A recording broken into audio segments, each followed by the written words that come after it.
ettiler arabayı. Bunu böyle kullanma.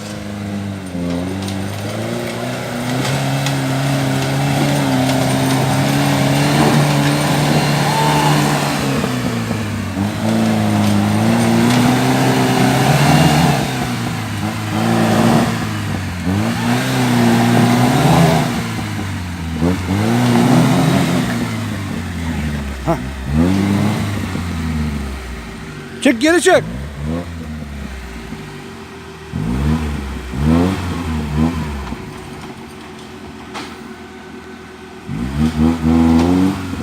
Aşağıdan kaptın.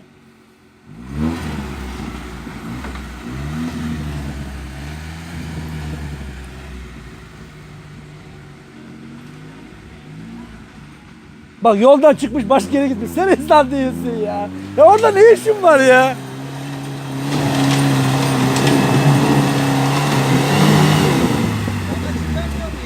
He? Sülo! Böyle gelemez misin? Orada çok aşağı taraf dik Mahmut. Ondan gelmez. Bu taraftan gel, bu taraftan.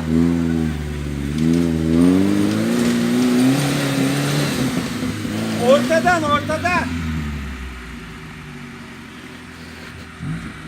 Ama düşürür gene Mahmut.